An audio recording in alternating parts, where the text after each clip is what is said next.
مسجد میں اے سی والے حال میں جگہ مل جائے تو بندہ بڑا سکھی رہتا ہے، اور صبح جائے بینک اور پہلی لائن میں موقع مل جائے تو بندہ بڑا سکھی رہتا ہے کہ میرا جاتے ہی کام ہو گیا۔ او خدا کے بندے، قبر بندے کی قبر، مکان اچھی سوسائٹی میں اچھا خستہ اور سستا مل جائے تو بندہ کہتا ہے کہ سودا بڑا باریدہ لب گیا، بھائی بڑا کمال ہو گیا، مزہ نہیں آ گیا۔ قبر 70 گز لمبی اور 70 گز چوڑی، اور یہ ترمذی شریف پڑھ رہا ہوں، بڑی مزیدار حدیث۔ نبی پاک صلی اللہ علیہ وسلم فرمانے لگے پھر اس کی قبر کو نور سے بھر دیا جائے گا۔ حضور کو پہچان گیا نا، قبر نور سے بھر دی گئی، اور جب 70 گز لمبی کر دی گئی تو بڑے پیارے لفظ ہیں حدیث کے۔ حضور فرماتے ہیں وہ بندہ پھر فرشتوں سے ایک بات کہے گا، عربی میں بھی ہے، اردو میں بھی ہے، پر میرا دل کرتا ہے پنجابی میں بتاؤں۔ وہ نا فرشتوں سے وہ بندہ کہتا ہے جب قبر ہو گئی نا 70 گز لمبی 70 گز چوڑی اور نور سے بھر گئی، قربان جائیں، حضور فرماتے ہیں وہ مردہ، وہ جو قبر میں پہنچا ہے، جب اس کی قبر کو یہ شان ملتی ہے تو فرشتوں سے پتہ کیا کہتا ہے؟ کہتا ہے میں گھر نہ دساں وہاں جا کے، یہ ذرا گھر نہ بتاؤں دوڑ کے، یہ ذرا میں اپنے گھر بتاؤں با کے کہ اللہ نے بڑی خیر کر دی، اپنی اماں نو دساں وہاں، اپنی اماں نو میں بچوں کو بتا کے آؤں کہ موج بن گئی ہے، میں بتاؤں اپنی بیوی کو، بتاؤں اپنے بہن بھائیوں کو، میں گھر نہ دساں وہاں۔ قربان جائیں، میرے رسول کریم علیہ السلام فرماتے ہیں فرشتے اس سے کہتے ہیں نہیں تو کسی کو نہ بتا، نم کا نومت العروس، تو اس طرح سو جا جس طرح پہلی رات کی دلہن سویا کرتی، وہ بڑے چاؤں میں سوتی ہے، وہ بڑے پریم میں سوتی ہے، نئی زندگی کا آغاز ہوتا ہے تو سوتی ہے، اور فرشتے کہتے ہیں اب تجھے وہی آ کے جگائے گا جو تیرے اہل میں تجھے سب سے زیادہ محبوب ہوگا، جو تجھے سب سے زیادہ محبوب ہوگا۔ میرا تو ایمان ہے کہ ہمیں تو قبر سے آ کے جگائیں گے بھی مدینے والے رسول، سینگ آؤ غلاموں چلے، آؤ غلاموں۔ اور وہ کشمیر کے رومی وقت نے میاں صاحب نے کہا تھا بعد مرن دے قبر میری تے میرے اپیرا جے کر پامے تیرا۔ آپ حسن دیکھیں کلام کا اور انداز دیکھیں، بعد مرن دے قبر میری تے میرے اپیرا جے کر پامے پھیرا، تے قبر دے وچوں ہڈیاں اٹھ کے مجرا کر سن تیرا۔ ایک دفعہ آ تو صحیح، میں لوگوں کو وجد کر کے دکھاؤں گا، دیکھو نا وہ آج آئے ہیں، وہ آئے ہیں میرے مزار پہ، آج دیکھو ذرا رنگ تو دیکھو کس طرح نرالا اور انوکھا ہو گیا، وہ خود آئے ہیں۔ مومن کی قبر جنت کا باغ بنے گی، اسے نوازا جائے گا، اسے دیا جائے گا، اسے عطا کیا جائے گا، اسے کہا جائے گا تو سو جا، تو نیند پوری کر، نیند پوری کر۔ اللہ کے محبوب نے نا ہمیں عقیدہ دیا ہے، حضور نے ہمیں بتایا کہ اللہ وحدہ لا شریک ہے، نبی پاک نے ہمیں بتایا ہے کہ میں اللہ کا آخری رسول ہوں، رسولوں کا امام ہوں، نبی پاک علیہ السلام نے ہمیں بتایا ہے کہ گویا تم نے ڈرنا نہیں، موت وقت سے پہلے نہیں آئے گی، موت کا وقت مقرر ہے، یہ عقیدہ دیا ہمیں قرآن و حدیث نے۔ نبی پاک علیہ السلام نے ہمیں بتایا ہے کہ تمہارا رزق جو تمہارا مقدر ہے وہ تمہیں ملے گا۔ حضور نے یہ ہمیں عقائد دیے کہ اس مرنے کے بعد پھر ایک زندگی ہے، ہمیں اٹھنا ہے۔ یوم نحشر المتقین الی الرحمن وفدا، جب متقی اور پرہیزگار لوگوں کی شان یہ ہوگی کہ وہ رب کی بارگاہ میں مہمان بنا کر پیش کیے جائیں گے۔ تمہیں قبروں سے اٹھنا ہے، نکلنا ہے، اس کے بعد ایک زندگی ہے، کچھ فیصلے وہاں ہونے، حتمی اور حقیقی اور اصلی فیصلے وہاں ہونے۔ تو جب اس طرح کے نظریات لوگوں کے ہو جاتے ہیں نا، پھر لوگ کمزور نہیں رہتے، پھر ان میں خوف نہیں رہتا، پھر وہ سہمے ڈرے نہیں ہوتے، پھر وہ زندگی میں آگے جانے کے لیے کوئی چور رستہ اختیار نہیں کرتے، وہ پھر حلال حرام کی ہمیشہ تمیز کرتے، کیونکہ ان کو پتہ ہوتا ہے خالق مالک اللہ ہے، رازق اللہ ہے۔ انہیں پتہ ہوتا ہے کہ رزق ہماری چلاکیوں سے نہیں آنا، خدا کے فضل سے آنا ہے۔ پھر وہ کبھی بھی کوئی غلط راہ اختیار نہیں کرتے۔ نبی پاک نے عقائد دیے۔ حضور علیہ السلام کی تشریف آوری سے پہلے لوگوں کا عقیدہ ہی کوئی نہیں تھا۔ کوئی ہاتھ سے بنائے ہوئے مٹی کے بتوں کو پوجتا ہے، کوئی معاذ اللہ چاند سورج کی طرف دیکھتا ہے۔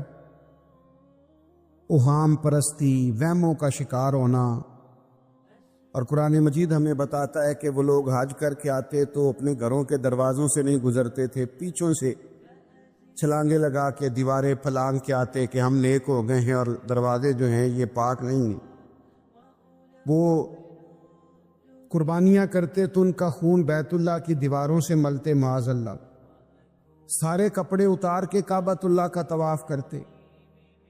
ان کے اندر وہم تھے، اوہام پرستی تھی، طرح طرح کی چیزیں ان کے دلوں میں آ گئی تھی۔ نبی پاک تشریف لائے تو کریم رسول داعیہ اللہ ہیں، حضور نے ان کے نظریات کو مضبوط کر دیا، حضور نے انہیں پختگی عطا کر دی، طاقتور کر دیا ان کے ذہن کو۔ یہ حدیث آپ سب نے یاد رکھنی ہے، ذہن میں بٹھانی ہے۔ حضرت عبداللہ ابن عباس رضی اللہ تعالیٰ عنہ بیان فرماتے ہیں کہ نبی کریم علیہ السلام نے مجھ سے فرمایا کہ عبداللہ، ساری دنیا مل کے تیرا کچھ بگاڑنا چاہے نہیں بگاڑ سکتی جب تک اللہ کی حکمت کا تقاضا نہ ہو۔ بلا وجہ ڈرنا، بلا وجہ سہ میں رہنا، بلا وجہ حالات کے سہمے ہوئے لوگوں کو بتا دو حالات بدل جاتے ہیں، ایک جیسے نہیں رہتے۔ ساری دنیا مل کے تیرا کچھ بگاڑنا چاہے تو بگاڑ سکتی نہیں جب تک اللہ کی حکمت کا تقاضا نہ ہو، مشیت الہی نہ ہو۔ اور فرمایا سارے دنیا دار مل کے بھی تیرا کوئی سنوارنا چاہے، سنوار نہیں سکتے جب تک اللہ کی رضا نہ ہو۔ خوف کس بات کا، وہم کس بات کا؟ ہمیں نہ کچھ لوگ وہم میں ڈالتے اور ہم بڑی جلدی وہم میں آ جاتے ہیں۔ یہ آپ چلے جائیں کسی بابا جی کے پاس جو تویز شویز نہیں دیتے، 9 بجے سے زور تک مردوں کا ٹائم ہے اور عصر سے مغرب تک بیویوں کا ٹائم ہے۔ بابا جی نے کوئی کب نہیں، سوائے لوکاں نوں وہمی کرن دے۔ تینوں کسی نے کچھ کیتا ہے؟ جننے منڈیاں دا کام کرن نوں دل نہیں کردا انہاں سارے نوں جادو ہو گیا۔ آپ کا کام کرنے کو دل نہیں کر رہا، محنت کرنے کو دل نہیں کر رہا، آپ کو نظر لگ گئی؟ خدا کے بندو، مومن کی بڑی شان ہے، مومن کا بڑا مرتبہ ہے۔ مومن مضبوط اعصاب کا مالک ہوتا ہے۔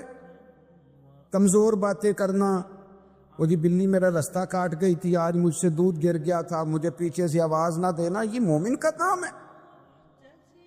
مسلمان ایسی باتیں کرتے ہیں، اور پھر 2-4 حادثات واقعات تو کسی کے ساتھ ہوئے ہی ہوتے ہیں، لوگ اس کو بنیاد بنا کے لوگوں کو کمزور کر دیتے ہیں۔ وہ پتہ ہے نا، آپ کو خواب آئی تھی تو خواب میں تو شیطان بندے کے ساتھ کھیل جاتا ہے، اس میں آپ ڈر گئے، آپ کو تو طاقتور ہونا چاہیے تھا۔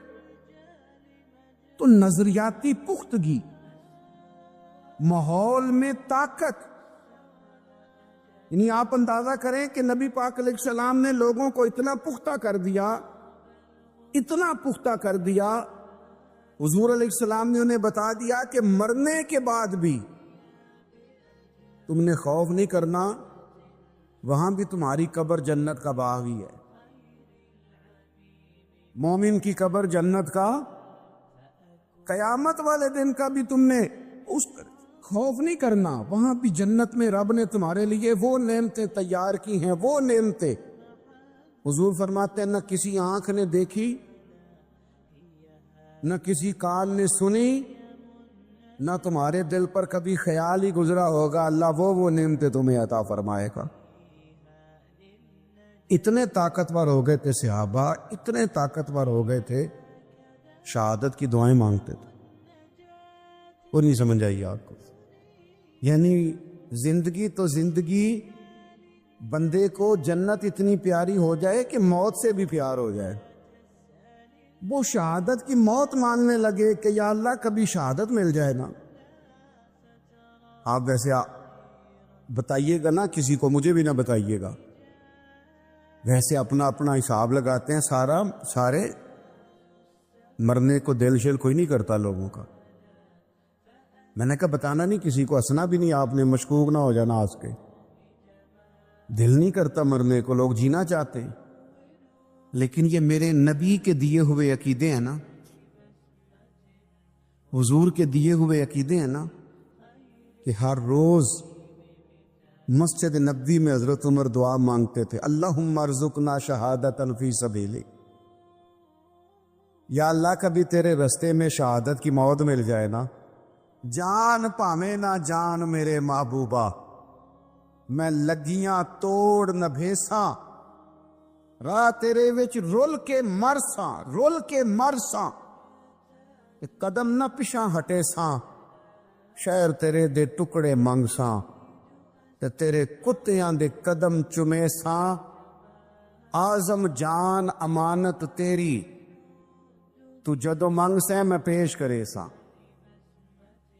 جان امانت تیری تو جدو منگ سے میں پیش، میں یوں کر کے پیش کروں گا، حضور ہے ہی آپ کی، جدو منگ سے میں پیش کرے ساں۔ میرے عزیز، جنگ احد میں نا کفار نے ایک سنے اللہ جزاد، جنگ احد میں نا کافروں نے ایک سازش کی تھی مسلمانوں کے حوصلے پست کرنے کے لیے۔ بعض لوگ ایسی خبریں پھیلاتے ہیں مایوسی کی، یہ ہمارے ملک میں بھی لوگ کام کرتے ہیں، ان کے پاس کبھی آپ بیٹھیں تو ایسا لگتا ہے کہ پرسوں تک کی حالات ہیں، اس کے بعد ختم ہو جائے گا سارا کچھ۔ انہوں کو چنگی خبر لب دے کدی نہیں، جب بھی آپ کو ملے گی خوفناک خبریں ملے گی۔ تو کچھ لوگ مایوسیاں پھیلاتے ہیں، ان کی عادت ہوتی ہے، وہ خیر کی بات نہیں کرتے۔ تو کافروں نے بھی ایک سازش رچی احد میں، انہوں نے خبر پھیلا دی کہ معاذ اللہ حضور کو تو شہید کر دیا گیا۔ اب غلاموں کے لیے یہ خبر بڑی تکلیف کا باعث تھی، جنہاں دے دل بر جانی وچھڑن، کون روے پھر تھوڑا، اس سب روگاں دا روگ محمد جس دا نام وچھوڑا۔ یہ مشکل ہوتا ہے، لوگ پریشان ہو گئے، طبیعتیں بے چین ہو گئی، بعض کے حوصلے پست ہونے لگے، حضور چلے گئے۔ لیکن نبی پاک نے نظریات دیے ہیں نا، عقیدے دیے ہیں نا، ان کی سوچیں دیکھو کیسی ہیں۔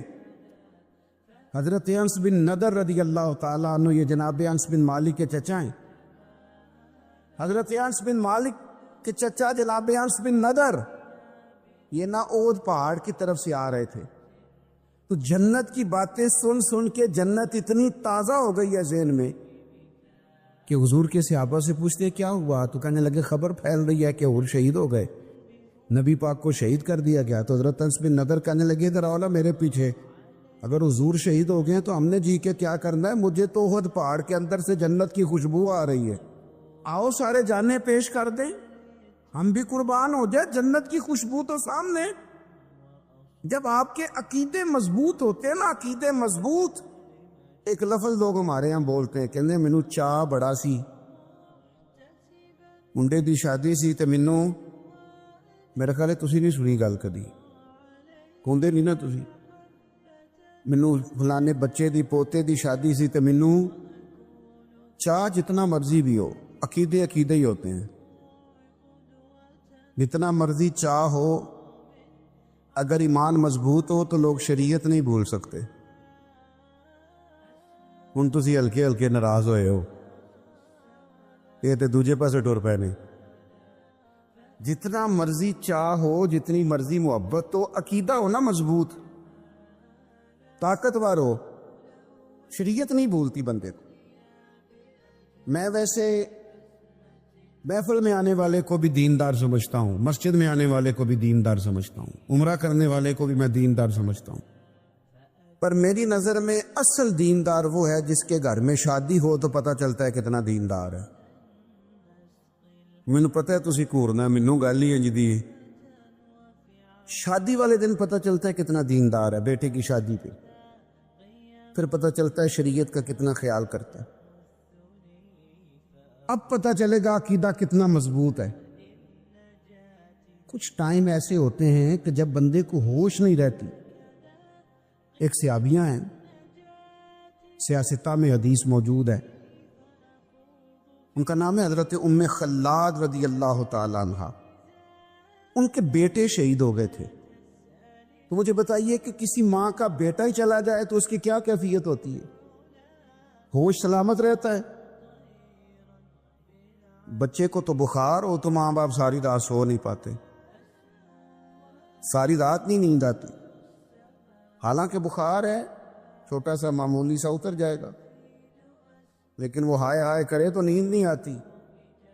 اور بیٹا چلا ہی جائے، شہید ہی ہو جائے۔ تو جناب ام خلاد رضی اللہ تعالیٰ عنہ کا بیٹا شہید ہو گیا، تو وہ نہ معلومات کرنے آئیں کہ واقعی میرا بیٹا شہید ہو گیا، تصدیق کرنے آئیں۔ جس وقت وہ تصدیق کرنے آئی ہیں، پتہ کرنے آئی ہیں کہ میرا بیٹا شہید ہو گیا ہے، تو انہوں نے بہترین کر کے اپنا جسم پردے سے چھپایا ہوا ہے، نقاب اوڑا ہوا ہے، پورے طور پر وہ با پردہ ہیں، آئی ہیں، تھوڑا سا پیچھے کھڑے ہو کے پوچھتی ہیں، مجھے پتہ چلا ہے میرا لال شہید ہو گیا ہے۔ انہیں خبر دی گئی کہ ہاں آپ کا بیٹا بھی شہید ہو گیا ہے۔ ان سے ایک شخص نے سوال کیا، کہا اس حال میں بھی آپ کا پردہ قائم ہے؟ تو ہوش ہی نہیں رہتا نقاب کرنے کا، پردہ کرنے کا، برقع پہننے کا، یعنی بیٹا چلا گیا۔ اللہ کرے آپ کو سمجھ آئے میں کیا کہہ رہا ہوں۔ عقیدے ہوں مضبوط، نظریات ہوں تازہ، تو انسانوں کا مزاج اس طرح کا بن جاتا ہے۔ ان سے کہا جناب اس حال میں بھی آپ اتنی باپردہ ہیں؟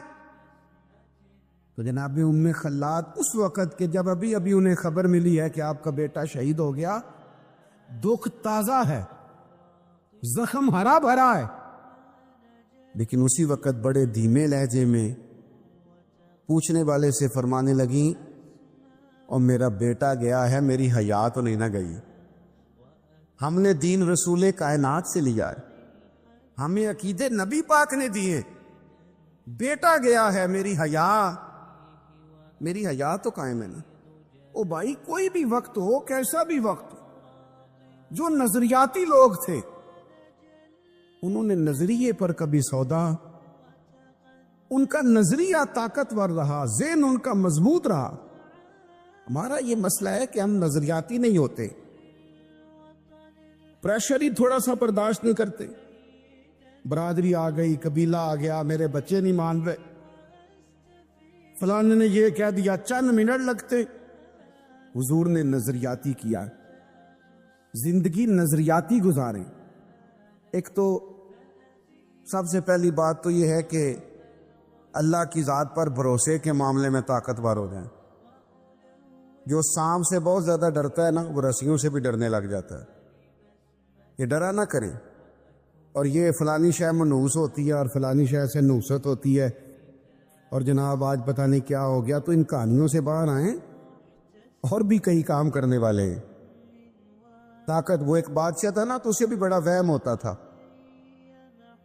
وہ شکار کرنے جاتا تھا تو کہتا تھا کوئی بندہ میرے متھے لگ جائے تو میرا شکار نہیں ٹھیک ہوتا ہے نا آج کل بھی لوگوں کو وہم، فلانا مل گیا تھا تو میرے حالات خراب ہو گئے، فلانے کی نظر لگ جاتی ہے، لیکن وہم کا شکار نہیں ہونا۔ تو بادشاہ کا خیال تھا کہ کوئی بندہ مجھے منحوس مل جائے تو میرا کام خراب ہو جائے معاذ اللہ۔ حالانکہ کسی چیز سے بھی نحوست لینا ٹھیک نہیں، برکت لے سکتے ہیں آپ کہ فلاں ملا تھا معاملات بہتر ہو گئے، لیکن فلانا ملا تھا تو حالات خراب ہو گئے، یہ کہنا درست نہیں، اس سے نظریاتی کمزوری واقع ہوتی۔ تو بادشاہ کا خیال تھا کہ میں شکار کو جاؤں تو کوئی بندہ میرے متھے نہ لگے، ورنہ میرا شکار ٹھیک نہیں ہوتا۔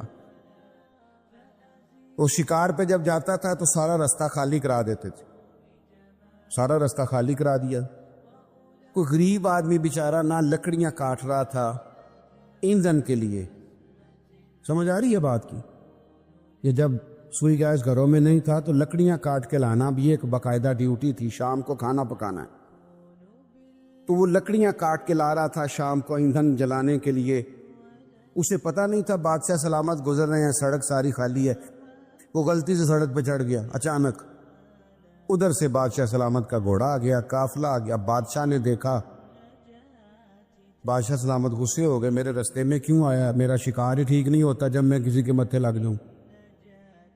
وہ غریب بیچارے کو کیا پتا کہ تیرے سامنے نہیں آنا، اس نے کہا اسے پکڑو، درخت کے ساتھ باندھو، 2 سپاہی اس کا پہرا دیں شام تک، اگر تو میرا شکار ٹھیک ہو گیا تو اسے کھول دینا ہے، اور اگر شکار ٹھیک نہ ہوا تو اسے کوڑے مارنے ہیں۔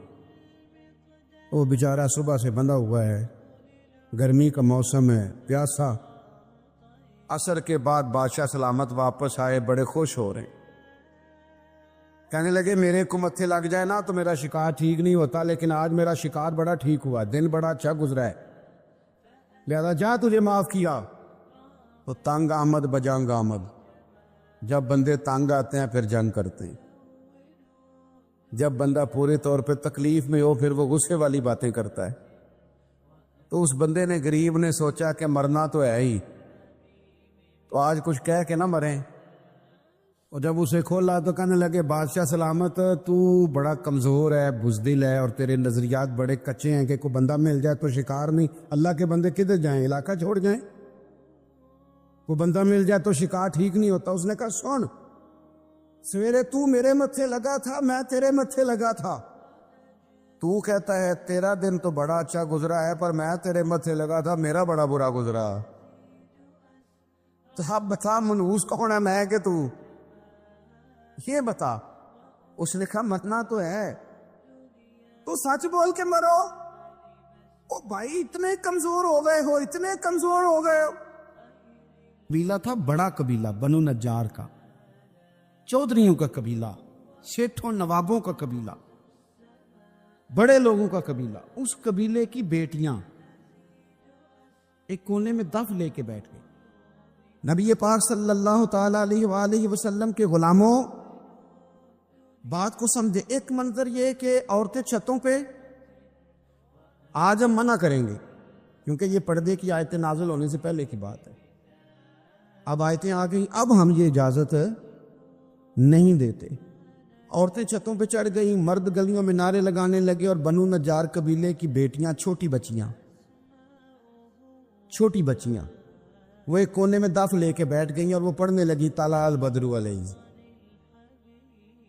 اب تو میلاد غریبوں میں رہ گیا ہے، ہمارے یہاں فیشن ہو گیا ہے، جب حالات خراب ہوتے ہیں تو لوگ برکت کے لیے میلاد کراتے ہیں، اور جب امیر ہو جاتے ہیں پھر انہیں میلاد کے جائز ہونے کی دلیل ہی کوئی نہیں ملتا، پھر وہ یہ فیشن ہے۔ بندہ تھوڑا سا پڑھ جائے نا 2-4 چیزیں تو ہر چیز کو غلط کہنا اس کی طبیعت ہوتی ہے۔ پھر یہ فیشن ہے کہ میری سوسائٹی نہیں ہو گئی، کتابیں نہیں ہو گئی، فرنیچر نیا ہو گیا، دوست نئے ہو گئے، تو مذہب وہی پرانا۔ اوئے ہوئے کوئی ترقی کرنی چاہیے، پھر وہ ترقی کرتے ہیں بیچارے، اور جن کی پیچھے 10 نسلیں اور 50 نسلیں میلاد مناتی آ رہی کو اتنی دلیل کوئی نہیں ملی۔ سبحان اللہ۔ ان کی دادی وضو کر کے کھیر پکاتی تھی 11ویں کی، جب امیر ہو جاتے ہیں تو انہیں 11ویں پکانے کی دلیل ہی نہیں ملتی۔ اب آپ امیر ہو گئے میرے بھائی، آپ کا فیشن ہے، یہ طبیعت کا حصہ ہے۔ آپ چاہتے ہیں کہ میں وہ کام کروں جو درویش لوگ، سادے لوگ نہیں کرتے۔ تم اپنے معاملات کو بچانے کے لیے نعرے لگاؤ تو تمہارے پاس ساری دلیلیں ہیں، لیکن یہ تمہارا نصیبہ ہے کہ تم جھوٹوں کے نعرے لگاتے ہو، لیکن یہ غریبوں کا نصیبہ ہے کہ میلاد والے رسول کا نعرہ لگا۔ یہ غریب کا حصہ ہے۔ لیکن وہ بنو نجار کی بچیاں غریب نہیں، امیر گھرانے سے تھی۔ انہوں نے جو بات کی اس کو حفیظ جلندری نے لکھا۔ مرحوم کہنے لگے کہ وہ ننھی بچیاں، چھوٹی بچیاں تھیں، کہتے وہ ننھی بچیاں وہاں بیٹھ کر دف بجاتی تھی اور رسول پاک کی جانب اشارے کر کے گاتی تھیں، اور لوگوں سے کہتی تھیں کہ یہ کوئی ہمارا پیشہ نہیں دف بجانا، ہم تو چودھریوں کی بیٹیاں ہیں، ہم تو بڑے خاندان سے ہیں، وہ ننھی بچیاں جو بیٹھ کر وہاں دف بجاتی تھیں، رسول پاک کی جانب اشارے کر کے گاتی تھیں اور کہتی تھی ہم ہیں بچیاں نجار کے عالی گھرانے کی، خوشی ہے آمنہ کے لال کے تشریف لانے، ہمیں بڑی خوشی ہے آمنہ کے لال کے، خوشی ہے آمنہ کے لال کے، خوشی ہے آمنہ کے لال کے، ہمیں خوشی ہے آمنہ کے لال کے تشریف، خوشی ہے بس آمنہ کے لال کے تشریف۔ نبی پاک صلی اللہ تعالیٰ علیہ وآلہ وسلم سے امت کا جذباتی رشتہ ہے۔ یہ پہلے دن سے ہی ابو جہل کم منع کرتا تھا کسی مسلمان کو کہ خانہ کعبہ میں نماز نہ پڑھو، کہتا پڑھو۔ حضرت سہیب ابن سنان رومی سے اس نے کہا کہ آپ اپنے طریقے کے مطابق، مسلمانوں کے طریقے کے مطابق کعبے کے اندر نماز پڑھیں، جو مرضی کریں۔ اور روکتے تو وہ نبی پاک کے قریب جانے سے تھے، وہ منڈیوں میں بیٹھ جاتے تھے، حضور کے قریب نہ جانا، حضور کے قریب نہ جانا، حضور کے قریب نہ جانا۔ میری بات کو آپ سمجھے اور ہمیشہ یاد رکھیں، امت کا نبی پاک سے جذباتی رشتہ، جذباتی۔ یہ جو رسول اللہ کی امت ہے یہ گناہ گار ہو سکتی ہے پر اپنے نبی کی غدار نہیں ہوتی۔ میں آپ کو صحیح کہہ رہا ہوں، میرے کلین شیو نوجوان کے کان میں آپ جا کے کہیں نبی پاک، اور چاہے اس نے نماز نہ پڑھی ہو، چاہے اس نے داڑھی نہ رکھی ہو، آپ حضور کا نام لیں، اس کے رونگٹے کھڑے ہو جاتے، اس کی طبیعت، اس کا دل دھک دھک کرتا ہے، اس کی ایک ایک روح سے محمد محمد کی آوازیں نکل۔ یہ فیض ہے رسول پاک کا، اور یہ کرم ہے اللہ کا اس امت کے ساتھ۔ امیر ملت پیر جماعت علی شاہ صاحب محدث علی پوری فرماتے، ایک جگہ ہندوؤں کا جلسہ تھا، ہندو پنڈت تقریر کر رہا تھا، اس نے نبی پاک صلی اللہ علیہ وسلم کی شان میں معاذ اللہ کو بے ادبی کر دی۔ مسلمان تھے ہی نہیں، ایک مسلمان تھا، وہ ملنگ نہیں ہوتے دوری ڈنڈے والے، اس کے پر رنگین ڈنڈا تھا، وہ کہیں دور بیٹھا تھا، تو اس نے سن لی، اسپیکر چل رہا تھا، تو وہ ڈنڈا لے کے تو سٹیج پہ چڑھ آیا۔ وہ کہتا میں نے پنڈت کے سر میں مارا ایک ہی ہے، پر مارا ذرا صحیح کر کے، وہ ڈھیر ہو گیا، لوگوں نے گرفتار کر لیا، جیل میں چلا گیا۔ پیر صاحب کہتے ہیں میں ملنے گیا، بندے کو مس باللہ بھی سیدھی نہیں پڑھنی آتی، سورۃ اخلاص بھی ٹھیک نہیں آتی، اسے ربنا آتینا دعا نہیں کر سکتا، ملنگ ہے۔ میں ملنے گیا اور میں نے کہا یار نہ تو نماز پڑھے، نہ داڑھی رکھے، نہ تو مسجد جائے، پر تو نے کمال کر دی۔ تو کہتے ہیں پیر صاحب چھم چھم رویا اور پنجابی میں کہنے لگا پیر صاحب میں گناہ گار ہاں پر اپنے نبی دا غدار تے نہیں نا۔ یہ گناہ گار اور غدار میں فرق ہوتا ہے، میں گناہ گار ہوں پر یہ تو نہیں نا کسی کی ضرورت کہ میرے سامنے میرے نبی کے بارے میں بات کر جائے اور ساڈی اچھی تے سچی سرکار نو گل کر جائے۔ یہ بات آپ سمجھیں، دشمن احمد پہ شدت کیجئے، ملحدوں سے کیا مروت کیجئے، شرک ٹھہرے جس میں تعظیم رسول، اس برے مذہب پہ لعنت کیجئے، اور مثل فاغت زلزلے ہو نجد میں ذکر آیات ولادت کیجئے اور یا رسول اللہ کی کثرت کیجئے۔ نبی پاک کا پیار امت کے لیے سرمایہ حیات ہے، رسول پاک کے ساتھ امت کا والہانہ رشتہ ہے۔ نبی پاک کے ساتھ والے حضرت خبیب کو گرفتار کر لیا مکے والوں نے، اس وقت غربت تھی اسلام پر، مکے میں سارے لوگ کٹھے ہو گئے اور چوک میں پھانسی دینے لگے حضرت خبیب۔ کہنا آسان ہے، کرنا بڑا مشکل ہے، بندہ جیل میں الجھ جائے تو میں نے بڑے بڑے سیانے لوگ معافیاں مانگتے دیکھے، بڑے بڑے لوگ کہتے دیکھے ہیں کہ یہ کام بڑا، قید تنہائی بذات خود ایک مصیبت ہے۔ آپ کو اکیلا رہنا پڑ جائے نا، یہ لاک ڈاؤن ہوا ہے تو لوگ نفسیاتی مریض بن گئے، اکیلے رہنا، تنہا رہنا کوئی چھوٹا کام ہے؟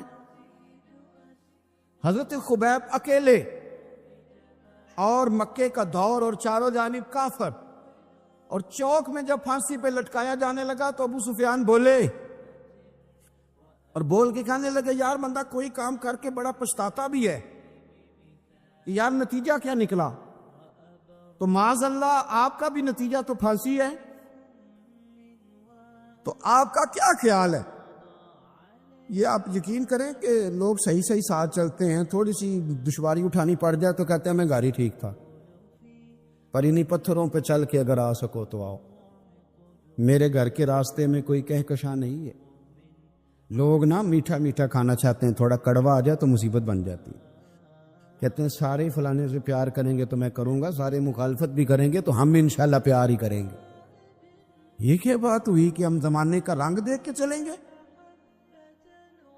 اب بعض لوگ پچھتا رہے ہوتے۔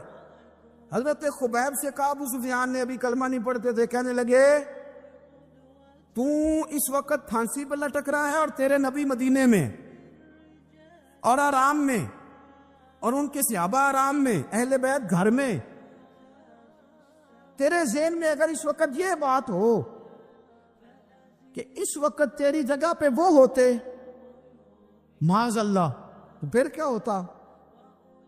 مجمع غیروں کا، علاقہ غیروں کا۔ یہ ٹائم آیا تھا اب نعرہ رسالت لگانے کا، اب ٹائم آیا حضرت خبیب نے نعرہ رسالت لگانا ہے، پر لگانا کس طرح ہے کہ کافر یاد رکھیں۔ حضرت خبیب سے کہنے لگے اگر تیری جگہ حضور ہوتے تو پھر تیرا کیا خیال ہے معاذ اللہ؟ تو حضرت خبیب کہنے لگے تم ابھی بھی نہیں سمجھے؟ ٹھیک ہے میں مکے میں اکیلا ہوں، سارے لوگ مدینے میں ہیں، پر میں پچھتا نہیں رہا، میں تو فخر کر رہا ہوں۔ میں فخر کر رہا ہوں اس لیے کہ چوری کر کے جان نہیں دے رہا، مدینے والے کی عزت پہ جان دے رہا ہوں، میں فخر کر رہا ہوں۔ فرمایا سن، تو کہتا ہے تیری جگہ حضور ہوتے اور تم انہیں یہاں معاذ اللہ پھانسی پہ لٹکاتے۔ فرمایا سن، میں تو یہ بھی پسند نہیں کرتا کہ میں گھر میں بیٹھا ہوں اور میرے نبی کو ہلکا سا کانٹا بھی چبھ جائے۔ ہمارا اپنے نبی سے محبت کا رشتہ ہے، ایک کانٹا بھی حضور کے قدم مبارک میں چبھے ہمیں برداشت۔ مجمع ان کا تھا، نعرے لگ رہے تھے، ہم نے مسلمان پکڑ لیا، لیکن حضرت خبیب نے اکیلے، اللہ کرے آپ کو میری بات کی سمجھ آئے، اللہ کرے آپ کو سمجھ آئے، اکیلے جب پھانسی کے تختے کے قریب نعرہ لگایا نا کہ میں تو کانٹا بھی نہیں چبھنے دوں گا اپنے نبی کو، اب سارے ہار گئے۔ اب اس ایک جملے نے نا ان کو شکست خوردہ کر دی، اب بول کچھ نہیں سکتے تھے، گردنیں جھک گئیں۔ اور جب سناٹا چھایا تو ابو سفیان ساتھ والے سے کہنے لگا باقی ساری باتیں اپنی جگہ پر ہیں، پر اصحاب محمد سے پیار تو بڑا ہی کرتے ہیں نا۔ اور وہ کچا رنگ للاری والا جڑا چڑھدا تے لیندا رہندا، اے عشق تیرے دا رنگ محمد چڑھ جائے پھر نہیں لیندا۔ کہا یار پیار تو یہ کرتے ہیں نا، اس میں کوئی شک والی بات؟ اس پیار سے کافر ڈرتا ہے۔ نبی پاک کے ساتھ جذباتی وابستگی، حضور کے ساتھ غلاموں کا جذباتی رشتہ، اور نبی پاک صلی اللہ تعالی علیہ وسلم کی آمد پر تشکر کے جذبات۔ امام رازی نے لکھا ہے کہ حضرت موسیٰ کلیم اللہ علیہ السلام نے تورات کی تختیوں کے اندر ایک امت کا ذکر پڑھا کہ جو امت گناہ کا ارادہ کرے گی تو گناہ لکھا نہیں جائے گا جب تک کر نہ لے، اور نیکی کا ارادہ کرے گی تو رب ان کی نیکی لکھ دے گا، اور جب وہ کر لے گی تو اللہ 10 گنا اجر عطا کرے گا۔ اور وہ ایسی امت ہوگی کہ جن کے چہرے قیامت کے دن نور کی طرح چمکیں گے، اور وہ امت ہوگی جن کی اللہ تعالیٰ زمین ساری پاک فرما دے گا، جہاں نماز پڑھیں گے نماز ہو جائے گی۔ یہ تذکرے پڑھ کے تو حضرت موسیٰ کلیم عرض کرنے لگے اللہ یہ امت میری بنا دے، تو رب کریم نے فرمایا کہ موسیٰ نہیں، یہ تو میرے محبوب کی امت ہے، فرمایا یہ تو میرے نبی پاک کی امت، حضور کی امت۔ اللہ اکبر۔ حضرت موسیٰ معمولی آدمی نہیں، وہ جلیل القدر پیغمبر ہیں جن کا قرآن کے ہر سپارے میں تذکرہ ہے، کہیں واضح طور پہ کہیں اشارتاً، ہر پارے میں۔ اور حضرت موسیٰ اللہ کے وہ نبی ہیں جو رب سے ڈائریکٹ باتیں کریں کوہ طور۔ کہا اے موسیٰ یہ امت تو میرے نبی کی ہے، تو حضرت موسیٰ علیہ السلام عرض کرتے ہیں، امام رازی نے لکھا، کہتے ہیں اے اللہ پھر مجھے اپنی نبی کی امت میں شامل کرو۔ او یار ہمیں لوگ کہتے ہیں میلاد نہ مناؤ، جس امت میں آنے کے لیے حضرت موسیٰ نے دعا مانگی، جس محبوب کی غلامی کے لیے، ہمیں تو دعا بھی کوئی نہیں مانگنی پڑی، اللہ نے فضل سے ہی مدینے والے کا غلام بنا دیا۔